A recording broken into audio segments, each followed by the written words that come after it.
Hi అండి. మీరు ఈ వీడియోలో చూస్తున్నారు కదా! ఇదైతే సీతాఫలం చెట్టు. ఇది పడి మొలిసిందండి. అంటే మేము నాటలేదు.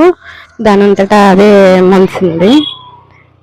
ఇది చూడండి ఎంత స్ట్రాంగ్ ఎంత పెద్ద చెట్టు అయిపోయిందో. దీనికైతే ఇప్పుడు కాయలు కూడా పడ్డాయండి. ఇది సెకండ్ ఇయర్ అనుకుంటా. లాస్ట్ ఇయర్ చిన్నగా ఉన్నప్పుడే మొక్క ఒకటి పడింది కానీ కాయ చాలా చిన్న పిండిగా ఉన్నప్పుడే రాలిపోయింది. ఇప్పుడైతే ఇంత పెద్ద పెద్ద కాయలు కాసాయి. దట్టు మోర్ దాన్ అంటే ఒక 4, 5 కాయలు కాస్తున్నాయండి. అందుకే మీకు చూపిద్దామని ఆ కాయ కోద్దామంటే మీకు చూపించకొద్దామని నేనే ఆగుతున్నాను. ఇదేనండి ఆ కాయ. ఇది కోద్దామని మా వాళ్ళు గొడవ చేస్తున్నారు.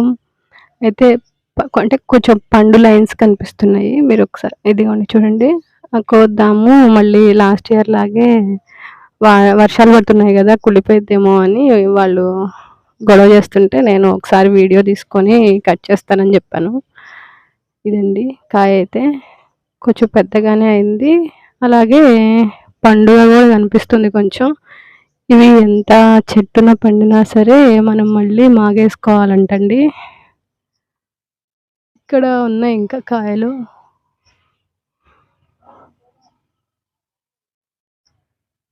మీరు చూస్తే చాలా కాయలే పడ్డాయి కానీ వీటికి స్ట్రెంత్ సరిపోయిద్దా, ఇవి కాయలు ఊరుతాయా అని చాలా డౌట్స్ ఉన్నాయి నాకైతే.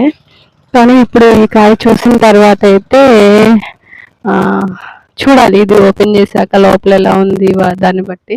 ఇక్కడ చూడండి అసలే ఈ చెట్టుకి ఒక్క కాయ రావడమే ఎక్కువ అన్నట్లుంటే ఇదేమో దీని పక్కనే మళ్ళీ రెండోది కూడా వచ్చింది. దానికే బలం సరిపోదంటే ఇది ఇంకొకటి దాని పక్కనే వచ్చింది. ఇదండి పరిస్థితి. ఇది ఎక్కడో కాదు, మన మందార చెట్లు ఉన్నాయి కదా పాతయి, వాటి పక్కనే ఇక్కడ స్టెప్స్ పక్కనే మొలిసింది. మేము అప్పుడు పీకేయలేదు. అది అలానే పెద్దగా స్ట్రాంగ్గా అయింది. పిందెలు ఉన్నాయండి ఇంకా బాగా. ఇదండి ఈ వీడియో అయితే. మరో వీడియోతో మళ్ళీ కలుద్దాం. Thanks for watching. Please like, share and subscribe to my channel. Thank you.